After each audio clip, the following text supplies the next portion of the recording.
उपराष्ट्रपति एम वेंकैया नायडू भारत की संसदीय लोकतांत्रिक प्रणाली के एक अनुभवी नेता हैं। भारत के उपराष्ट्रपति वेंकैया नायडू कभी कॉन्वेंट गया नहीं। ग्रामीण स्कूल में पढ़ा मैं बचपन में। मेरे परिवार में कोई पढ़े लिखे लोग भी नहीं था उस समय। 3 किलोमीटर पैदल जाके स्कूल जाके पढ़ के मैं वापस आ गया। बिजली भी नहीं था।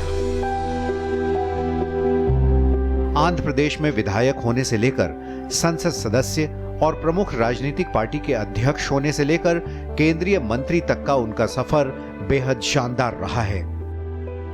पिछले 3 सालों के दौरान उपराष्ट्रपति वेंकैया नायडू का कार्यक्रम काफी व्यस्तता भरा रहा है। इस दौरान अपने आधिकारिक कार्यक्रमों में शामिल होने और संवैधानिक कर्तव्यों को निभाने के साथ ही वो राष्ट्रीय कार्यक्रमों में लगातार भाग लेते रहे हैं। इसके अलावा राजनीतिक नेताओं से मिलने और सभापति के रूप में राज्यसभा की कार्यवाही को भी उन्होंने बखूबी संचालित किया। अपनी तमाम व्यस्तताओं के बावजूद उपराष्ट्रपति ने अनेक देशों के गणमान्य व्यक्तियों से मिलने के साथ ही वैश्विक नेताओं से बातचीत लगातार जारी रखा।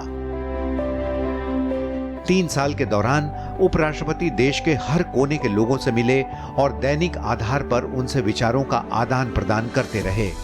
इस बीच वो लोगों की चिंताओं और उनसे जुड़ी समस्याओं के समाधान के लिए लगातार नए विचारों और सुझावों को जानने के साथ ही उनकी प्रतिक्रियाओं का स्वागत भी करते रहे, ताकि राष्ट्रीय लक्ष्यों को प्राप्त करने की राह आसान बनाई जा सके। लोगों से जुड़ने और उनसे संवाद स्थापित करने के दौरान उपराष्ट्रपति बेहद उत्साहित और ऊर्जावान नजर आए। उपराष्ट्रपति नायडू के व्यस्त कार्यक्रमों का पता इस बात से चलता है कि पिछले 3 सालों में उन्होंने 300 से ज्यादा व्याख्यान, 70 दीक्षांत समारोह, 71 किताबों का विमोचन और 72 पुरस्कार समारोहों समेत 800 से ज्यादा कार्यक्रमों में भाग लिया। उपराष्ट्रपति ने 250 से अधिक संस्थानों का दौरा किया और देश भर के लगभग सभी राज्यों के छात्रों के साथ विस्तार से बातचीत की। उन्होंने वैज्ञानिकों और शिक्षाविदों, किसानों और छात्रों के साथ ही विभिन्न क्षेत्रों के प्रमुख पेशेवरों से भी बातचीत की। लेखन में बेहद कुशल उपराष्ट्रपति नायडू अपनी सोच और विचारों को लोगों तक पहुंचाने के लिए लगातार लिखते रहे हैं। उन्होंने भाषा, संस्कृति, कृषि, सार्वजनिक जीवन और संसदीय लोकतंत्र पर 300 से ज्यादा आलेख लिखे, जो 10 से ज्यादा भाषाओं में प्रकाशित हुए। समसामयिक घटनाओं और ज्वलंत मुद्दों पर ट्विटर और फेसबुक के माध्यम से अपने विचार प्रकट कर उपराष्ट्रपति ने सोशल मीडिया पर भी अपनी सक्रियता लगातार बनाए रखी।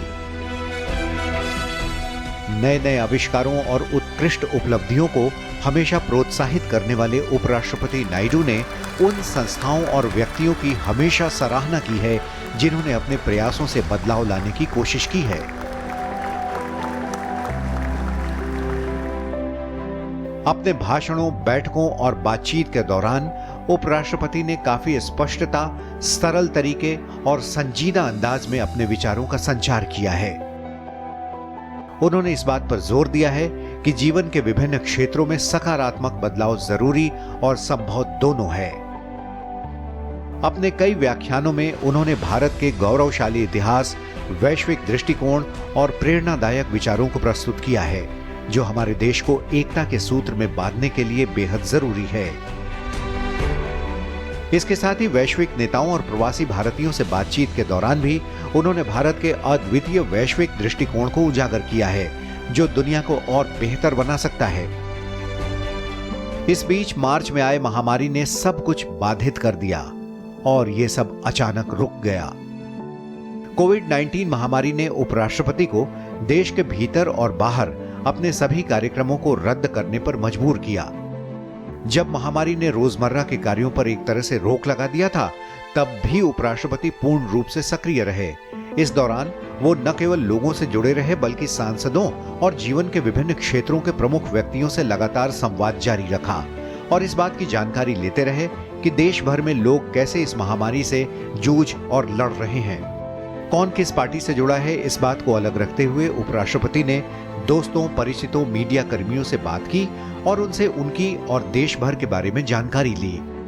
इन सब के बीच उपराष्ट्रपति नायडू आंध्र प्रदेश के उदयगिरी के लोगों के साथ लगातार जुड़े रहे, जहां से उन्होंने अपने विधायी करियर की शुरुआत की थी। कोविड-19 महामारी से निपटने के लिए राज्यों द्वारा उठाए जा रहे कदमों की समीक्षा के लिए राज्यों के राज्यपालों और लेफ्टिनेंट गवर्नर्स के साथ राष्ट्रपति की बातचीत में भी उपराष्ट्रपति शामिल रहे।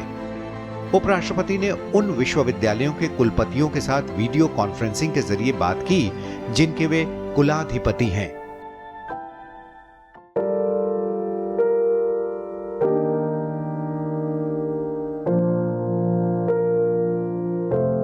कृषि एक ऐसा विषय है जो उपराष्ट्रपति के दिल के बेहद करीब है।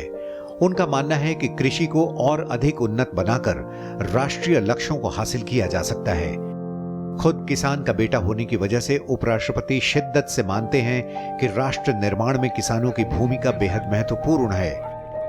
वो किसानों की समस्याओं को हल करने के लिए हमेशा तत्पर रहते हैं। साथ ही किसानों से जुड़ी जमीनी हकीकत को जानने का एक भी मौका वो नहीं चूकते। उपराष्ट्रपति बार बार इस बात को कहते हैं कि कृषि के विकास को प्रभावित करने वाले मुद्दों को हल करने के लिए ठोस कदम उठाने की जरूरत है। साथ ही कृषि पर निर्भर लोगों के जीवन स्तर की गुणवत्ता को भी बढ़ाने की जरूरत है। उन्होंने हमेशा फसलों के पैटर्न में विविधता लाने और उनके फायदे पर जोर दिया है। इसके लिए उनका मानना है कि किसानों को समय पर पर्याप्त ऋण, सस्ती भंडारण सुविधा, प्रौद्योगिकी सहायता और बाजारों तक व्यापक पहुंच को संभव बनाने की जरूरत है। I understand the pain and sufferings of farmers when they face adverse seasonal conditions. I come from an agriculture family. I am a son of a farmer. Global warming and climate change are real and cannot be wished away by any longer. They are affecting weather patterns in an unpredictable manner, at times causing massive devastation. Can we not mitigate the problems faced by farmers due to nature's fury? Can the science throw up answers to these and other pressing problems faced by the farmers? How to improve soil fertility, how to make crops climate resilient, and how to make it nutrition efficient, how to improve productivity with less water consumption. हाल ही में सरकार द्वारा कृषि में सुधार के लिए घोषित नीति के दूरगामी परिणामों से आगे देखते हुए उपराष्ट्रपति का मानना है कि भविष्य में कृषि के क्षेत्र में बड़े स्तर पर नए युवा कृषि उद्यमी उभर कर सामने आएंगे। उन्होंने कृषि के क्षेत्र में सरकारी नीतियों को प्रभावी तरीके से लागू करने का आह्वान किया ताकि कृषि को लाभदायक और टिकाऊ बनाया जा सके। कृषि पर आधारित आय को बढ़ाने के लिए उपराष्ट्रपति ने किसानों को डेयरी, पोल्ट्री, मत्स्य पालन जैसी गैर कृषि गतिविधियों को बढ़ावा देने और खाद्य प्रसंस्करण इकाइयों की स्थापना की संभावनाओं का पता लगाने के लिए हमेशा प्रोत्साहित किया है।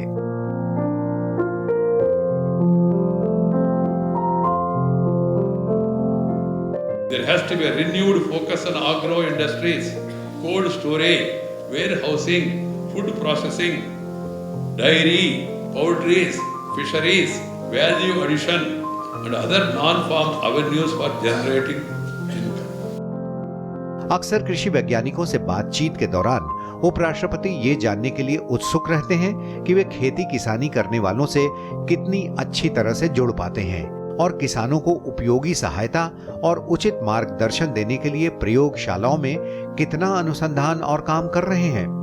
कृषि उत्पादन और किसानों की आय बढ़ाने पर जोर देते हुए उपराष्ट्रपति नायडू कृषि पर समग्र दृष्टिकोण अपनाने की बात करते हैं।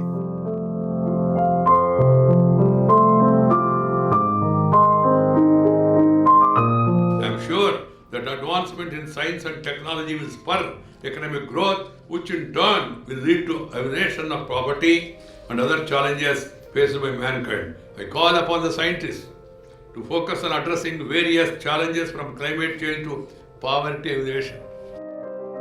उपराष्ट्रपति एम वेंकैया नायडू के लिए विज्ञान और प्रौद्योगिकी के साथ ही चिकित्सा के क्षेत्र में प्रगति मानव जीवन की गुणवत्ता बढ़ाने के लिए बेहद महत्वपूर्ण है। मानवता के सामने आने वाली चुनौतियों के समाधान की तलाश में उपराष्ट्रपति अलग अलग वैज्ञानिक क्षेत्रों में अनुसंधान और विकास के जरिए ज्ञान की सीमाओं का विस्तार करने पर जोर देते हैं। Science must find solutions to problems like increasing urbanization, pollution, urban-rural divide, growing antibacterial resistance, genetic and non-communicable diseases, water scarcity, and also tension in day-to-day life. If you have tension, you cannot pay attention. Simple. छात्रों और युवाओं को संबोधित करते हुए उपराष्ट्रपति हमेशा प्राचीन भारत की गौरवशाली वैज्ञानिक परंपराओं और गणित, खगोल विज्ञान, धातु विज्ञान, चिकित्सा, वास्तुकला जैसे क्षेत्रों में हासिल ऐतिहासिक उपलब्धियों के बारे में चर्चा करते हैं। साथ ही उन्हें इन क्षेत्रों में नए नए पथ प्रदर्शक अनुसंधान करने के लिए प्रेरित भी करते हैं। India was renewed as Vishwaguru, as I was explaining to you. The ancient Indian education system has produced brilliant scholars like Charaka and Susruta, Aryabhatta, Bhaskaracharya, Chanakya, Patanjali, and numerous others.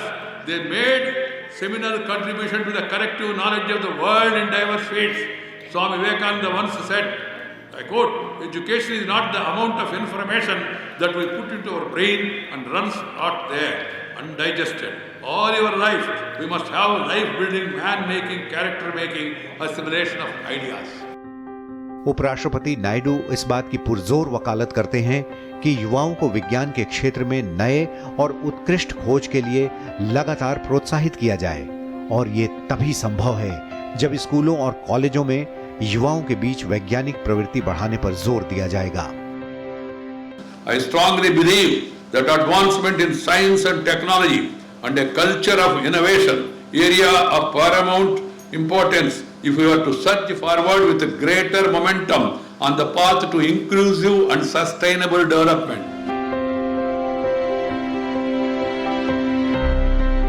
We have, as a civilization, been one of the most receptive societies that has welcomed good ideas from across the world.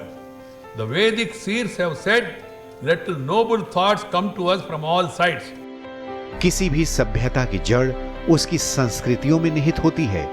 उपराष्ट्रपति नायडू संस्कृति को प्रेरणा के स्रोत के रूप में देखते हैं, जो लगातार जीवन के आचार, विचार और व्यवहार के साथ ही दृष्टिकोण को आकार देता है। यही वजह है कि उनकी व्यस्तता का ज्यादातर हिस्सा सांस्कृतिक, शैक्षणिक, मीडिया और आध्यात्मिक समारोहों में व्यतीत होता है। Arts nurture creativity in the society. Without a creative voice, a society will become stagnant. Without a creative voice, it will be only simply noise. भारतीय संस्कृति और ऐतिहासिक विरासत से उपराष्ट्रपति नायडू का गहरा लगाव उस वक्त भी देखने को मिला जब उन्होंने इस साल गुरुदेव रविंद्रनाथ टैगोर के घर की यात्रा की और रविंद्रनाथ टैगोर मेमोरियल व्याख्यान में भाषण दिया। उपराष्ट्रपति ने रण उत्सव और थिरुवैयूर में त्यागराज आराधना का भी उद्घाटन किया। वे मंडला में आयोजित आदि महोत्सव और वरकला में आयोजित 87वें शिवगिरी तीर्थाडनम के साथ ही 66वें राष्ट्रीय फिल्म पुरस्कार समारोह में मुख्य अतिथि के तौर पर शामिल हुए। इस दौरान उपराष्ट्रपति के कार्यक्रम काफी व्यस्तता भरे रहे, जिसमें उत्कृष्ट विद्वानों, पत्रकारों, संगीतकारों और लेखकों को सम्मानित करना भी शामिल था। आज प्राकृतिक आपदाओं, प्रदूषित पर्यावरण से त्रस्त विश्व जब प्रकृति सम्मत स्थायी विकास के रास्ते खोज रहा है, हमारा जनजातीय समुदाय के पास पीढ़ियों का अनुभव प्राप्त वह ज्ञान और विद्या है जो भविष्य के लिए स्थायी, समावेशी और प्रकृति सम्मत विकास सुनिश्चित कर सकता है।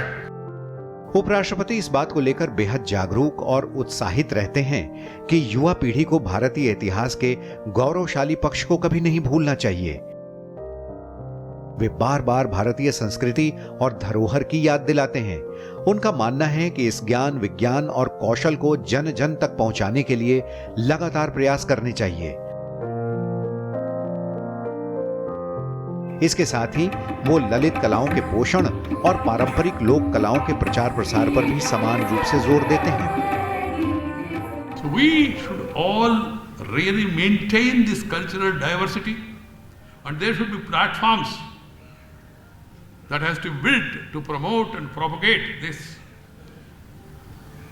timeless stories of unbreakable bonds of unity. They have to be maintained.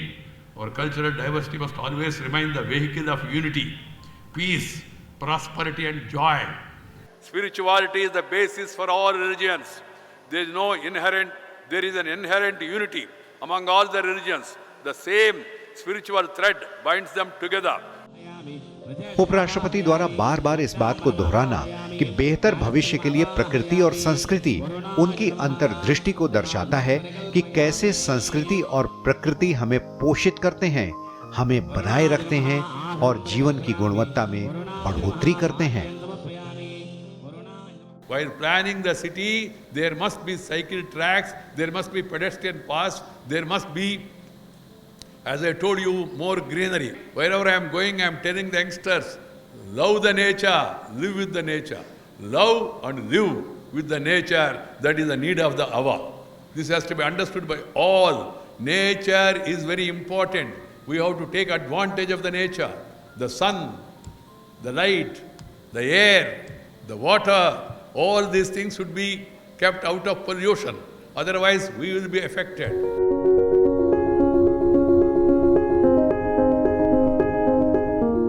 We have a huge demographic advantage waiting to be converted into a demographic dividend. 65% of our population is below 35 years.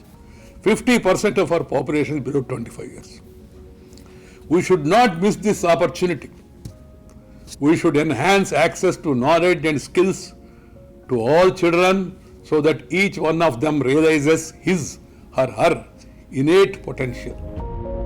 Bharat के विकास की कहानी उसके युवाओं की प्रतिभा और ऊर्जा से जुड़ी है।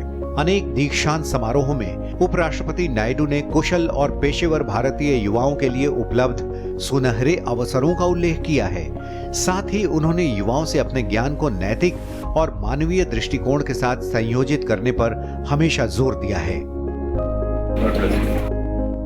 The need of the hour is to channelize the energies of the youth in constructive nation-building activities. My advice to youth is to shun negativism and not to encourage violence. Be positive. उचित तरीके से सीखने और बढ़ने के समान अवसरों पर जोर देते हुए उपराष्ट्रपति नायडू बालिकाओं की शिक्षा पर विशेष ध्यान देते हैं, खास तौर पर विशेष रूप से सक्षम और हाशिए पर खड़े लोगों के प्रति। उनका कहना है कि अच्छी शिक्षा न केवल सामाजिक असमानताओं को कम करता है, बल्कि स्थायी और तेजी से विकास के लिए नवाचार और रचनात्मकता को बढ़ावा देता है। सामाजिक परिवर्तन और राष्ट्रीय विकास की अवधारणा में शिक्षा एक महत्वपूर्ण साधन है जो कई रूपों में प्रतिध्वनित होता है। दूसरा महत्वपूर्ण विषय जिसके बारे में उपराष्ट्रपति युवाओं से बार बार अपील करते हैं वो है अपनी मातृभूमि से जुड़ना और किसी भी सूरत में अपनी मातृभाषा को नहीं भूलना।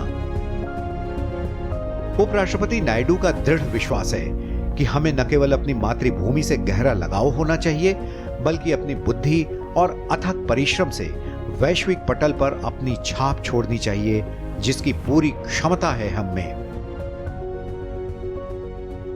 Language is a vehicle of intergenerational transmission of culture, scientific knowledge, and also a world view.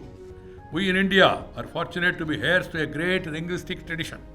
Our country is a linguistic treasure house.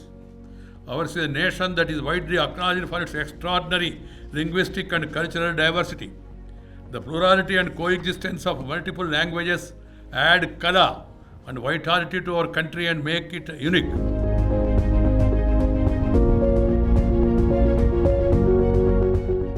उपराष्ट्रपति नायडू ने हमेशा सरदार वल्लभ भाई पटेल के प्रति अपनी गहरी श्रद्धा व्यक्त की है, न सिर्फ इस बात के लिए कि सरदार पटेल ने 550 से ज्यादा भारतीय रियासतों को भारतीय संघ में एकीकृत किया, बल्कि इसलिए भी कि उन्होंने सुशासन के लिए सिविल सेवा जैसी सुदृढ़ प्रशासनिक संरचना की स्थापना की।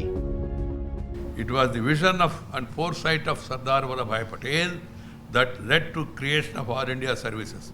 He wanted the civil service to serve the people with justly, with impeccable integrity, honesty and dedication. The officers of the government are the most valuable and trusted partners in the development of all regions. A civil servant like all of us Indians owes allegiance to the Constitution and consequently has a fundamental duty to strive hard to create a just society with equal opportunities for all citizens.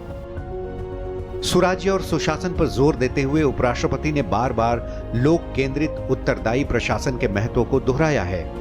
उपराष्ट्रपति का मानना है कि कोई भी प्रभावी नीति मजबूत राजनीतिक इच्छा शक्ति की परिचायक होती है, जिसे वे असरदार रूप से लागू करने पर जोर देते हैं। Taking a leaf out of Sardar Vallabhbhai Patel's life and the extraordinary mission accomplished by him, I would suggest that we focus on strengthening the program implementation and building up the competence and credibility of the institutional structures and adopt a work ethic that keeps national interest at the top and public welfare at its core. भारतीय लोक प्रशासन संस्थान के अध्यक्ष के रूप में उपराष्ट्रपति नायडू दुनिया भर की अच्छी कार्य प्रणाली को अपनाने और साझा करने की बात करते हैं। For children, when they leave the portals of the university, must be enlightened citizens, become responsible citizens. Our campuses must not become safe havens for politics of hate and violence to thrive. Academic endeavors and co-curricular initiatives must attain primacy in our universities and not factionalism or divisive tendencies. देश के विकास को ध्यान में रखते हुए उपराष्ट्रपति लगातार उद्योग जगत के प्रमुख हस्तियों से बातचीत करते रहते हैं। उन्हें उत्कृष्टता और नवाचार में उच्च मानक स्थापित करने के लिए प्रोत्साहित भी करते हैं। साथ ही कॉर्पोरेट जगत को उनकी नैतिक और सामाजिक जिम्मेदारियों का एहसास कराना भी नहीं भूलते हैं। India has a billion dreams to nurture, nourish and take to fruition. I hope that Indian industry will be an equal partner in India's quest for sustainable and inclusive development.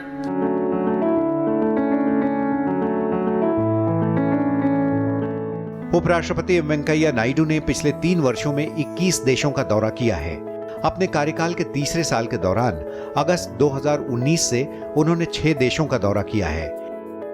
इनमें 3 बाल्टिक देशों Lithuania, Latvia और Estonia के साथ ही 2 अफ्रीकी देश Comoros और Sierra Leone शामिल हैं। उन्होंने अजरबैजान में आयोजित गुटनिरपेक्ष आंदोलन के शिखर सम्मेलन में भारतीय प्रतिनिधि मंडल का नेतृत्व भी किया। Let us make our movement align with that overreaching objective of improving the quality of life of our people. Let us be aligned with the forces of peace and development. Peace is the prerequisite for progress. If you have tension, you cannot pay attention. So we must all work towards achieving the larger aim of bringing peace across the globe. This is the message that I bring to NAM on behalf of 1.3 billion Indians.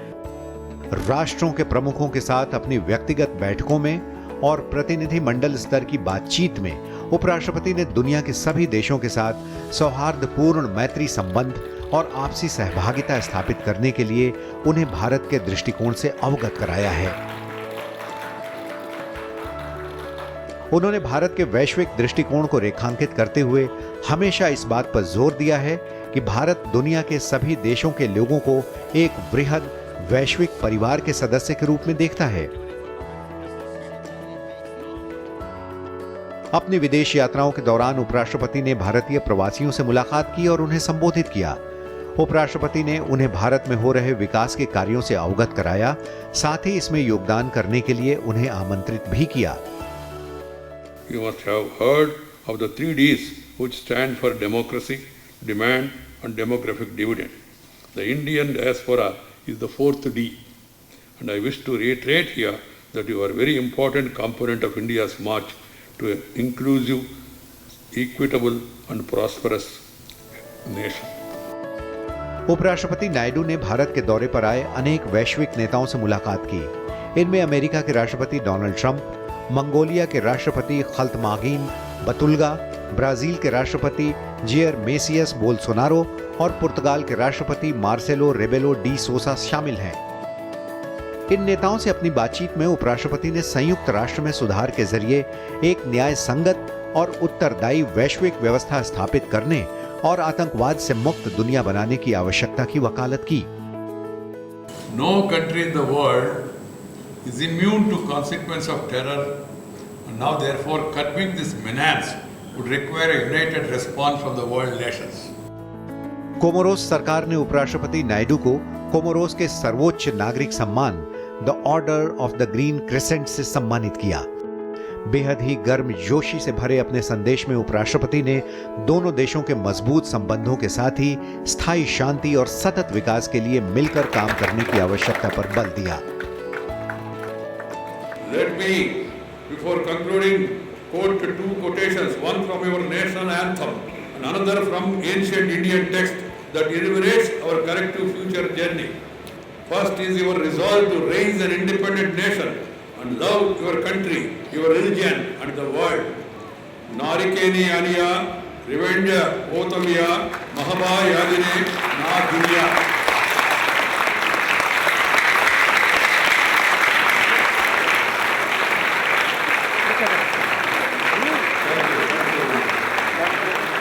Second is the holistic Indian vision, authored by the Vedic sages almost 4,000 years ago. Samani va akuti, samana hrudayanabha, samanam astu, o mano yata va susahasti. Just as different elements in the universe coexist harmoniously, let us all work together, united by a common purpose, with a cordial, calm and composed approach.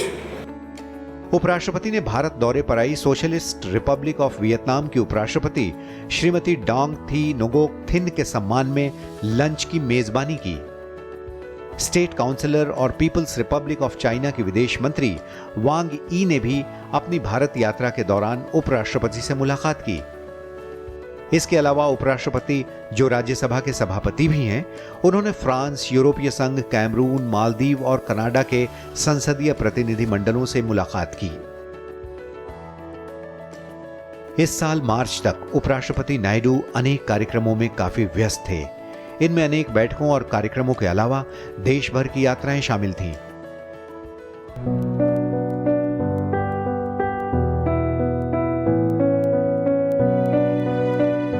देश भर में lockdown लागू होने से सब कुछ रुक गया। यह समय घर में रहने का था, आत्मचिंतन करने और वर्चुअल मीटिंग्स करने का था। यह समय था कोविड महामारी से निपटने के लिए एक नए तरीके को इजाद करने का। उपराष्ट्रपति ने इस कठिन घड़ी में लोगों की परेशानियों और चिंताओं को कम करने का एक तरीका ढूंढ निकाला, मिशन कनेक्ट। उन्होंने अपने दोस्तों, शिक्षकों और सहयोगियों, पुराने और नए परिचितों, रिश्तेदारों, सांसदों, आध्यात्मिक नेताओं और पत्रकारों का हालचाल जानने और विचारों का आदान प्रदान करने के लिए सैकड़ों कॉल्स किए। उपराष्ट्रपति ने सभी धर्मों के प्रमुख आध्यात्मिक गुरुओं के साथ बातचीत की। उपराष्ट्रपति ने इस बारे में बात की कि इस चुनौतीपूर्ण समय में किस तरह वे लोगों का मार्गदर्शन करने के लिए उन्हें प्रेरित कर रहे हैं। उपराष्ट्रपति ने काफी रुचि के साथ उदयगिरी के लोगों से बात की। आंध्र प्रदेश के नेल्लौर जिले में स्थित उदयगिरी विधानसभा क्षेत्र वो जगह है जहां से 1978 में विधानसभा के चुनाव में जीत दर्ज के साथ ही उपराष्ट्रपति ने अपने राजनीतिक सफर की शुरुआत की थी। उपराष्ट्रपति ने अनेक सामाजिक कार्यकर्ताओं से बातचीत करने के साथ ही अपने उन पुराने सहयोगियों से भी बात की जो उनके राजनीतिक सफर के दौरान अनेक संघर्षों और आंदोलनों में उनके साथ रहे। इस कठिन घड़ी में उनके द्वारा गरीब और जरूरतमंद लोगों को की जा रही मदद के बारे में जानकर उपराष्ट्रपति बेहद संतुष्ट हुए। दिल्ली, हैदराबाद, चेन्नई, विजयवाड़ा, नेल्लौर और अन्य जगहों के मीडिया कर्मियों से बात कर उनकी कुशलता के बारे में जाना और साथ ही उनके क्षेत्र में कोविड-19 की स्थिति की जानकारी ली। मीडिया कर्मियों के मुताबिक उपराष्ट्रपति का ये व्यवहार उनके दिल को छू गया। कोविड-19 की वजह से छात्रों की पढ़ाई में हुई दिक्कत से बेहद चिंतित उपराष्ट्रपति नायडू कोरोना महामारी के दौरान देश भर में शिक्षा की प्रगति की लगातार निगरानी कर रहे हैं। मार्च में राष्ट्रव्यापी लॉकडाउन के शुरुआती दिनों में उपराष्ट्रपति ने राज्यपालों से बातचीत की। साथ ही दिल्ली विश्वविद्यालय, पौंडीचेरी विश्वविद्यालय और पंजाब विश्वविद्यालय के कुलाधिपति और IIPA के प्रमुख के तौर पर उपराष्ट्रपति ने उनसे पाठ्यक्रमों को पूरा करने के लिए ऑनलाइन कक्षाओं के संचालन की संभावना को तलाशने का आग्रह किया। दिल्ली, हैदराबाद, पौंडीचेरी, पंजाब और माखनलाल चतुर्वेदी विश्वविद्यालयों के कुलपतियों और भारतीय लोक प्रशासन संस्थान के निदेशक के साथ एक वीडियो कॉन्फ्रेंस में उपराष्ट्रपति ने इन संस्थानों से छात्रों तक पहुंचने, सहयोगपूर्ण शिक्षा को बढ़ावा देने और छात्रों को खुद पढ़ने के लिए प्रोत्साहित करने का आग्रह किया। उन्होंने ये भी कहा कि इस महामारी के खत्म होने के बाद ऑनलाइन पढ़ाई क्लासरूम शिक्षा के विकल्प के तौर पर उभर कर सामने आएगा। उपराष्ट्रपति ने इस दौरान सामाजिक विकासात्मक मुद्दों पर लिखे अपने विभिन्न लेखों के माध्यम से लोगों तक पहुंचने की कोशिश जारी रखी। उपराष्ट्रपति ने अनेक अखबारों में अलग अलग भाषाओं में आर्टिकल लिखकर लोगों को यह बताया कि कैसे इस महामारी से निपटना है। फेसबुक और अन्य सोशल मीडिया प्लेटफॉर्म्स पर लिखे गए उनके पोस्ट लोगों को सुरक्षा मानदंडों का पालन करने और सकारात्मक दृष्टिकोण के साथ स्वस्थ जीवन शैली अपनाने को प्रेरित करते हैं। संचार के नए वर्चुअल माध्यम को अपनाते हुए उपराष्ट्रपति नायडू ने future of higher education 9 mega trends पर एक किताब लॉन्च की। उन्होंने भारतीय सॉफ्टवेयर विशेषज्ञों द्वारा अपनी तरह का पहला घरेलू सोशल मीडिया ऐप एलिमेंट्स भी लॉन्च किया। उपराष्ट्रपति ने वर्चुअल माध्यम के जरिए ही इंडियन एसोसिएशन ऑफ आर्किटेक्ट्स के राष्ट्रीय सम्मेलन में मुख्य भाषण दिया। अंतर्राष्ट्रीय योग दिवस पर उपराष्ट्रपति नायडू ने स्पीक मैके द्वारा आयोजित एक वर्चुअल योगा शिविर को संबोधित किया। कोरोना महामारी के दौरान उन्होंने लोगों को स्पष्ट संदेश दिया कि हमें बिना घबराए इसका मुकाबला करना है, इससे निपटना है, न कि इससे घबराना और डरना है। उपराष्ट्रपति नायडू ने लोगों का आह्वान किया कि वे सुरक्षित रहने के लिए जो भी कर सकते हैं पूरे विश्वास के साथ करें। उपराष्ट्रपति ने प्रधानमंत्री नरेंद्र मोदी के नेतृत्व में केंद्र सरकार के दृष्टिकोण का स्वागत किया, जिसमें इस बात पर जोर दिया गया कि वर्तमान संकट की घड़ी में भी संभावनाओं के अनेक अवसर उपलब्ध हैं। कृषि में सरकार के सुधारों और मध्यम और छोटे उद्यमों को सहायता देने की पहल का समर्थन करते हुए उपराष्ट्रपति ने उम्मीद जताई कि भारत के विकास को तेज गति से आगे बढ़ाने में आत्मनिर्भर भारत मिशन मील का पत्थर साबित होगा। उपराष्ट्रपति एम वेंकैया नायडू देश के सभी नागरिकों से संपर्क संबंध बनाने के लिए लगातार प्रयासरत रहे हैं। इसके साथ ही वे समाज के सभी वर्ग के लोगों, विशेषकर किसानों, युवाओं, महिलाओं और पिछड़े वर्ग के लोगों के विकास की बात भी करते रहे हैं। उपराष्ट्रपति का सपना देश को एक सशक्त, स्वच्छ और श्रेष्ठ भारत के रूप में देखना है।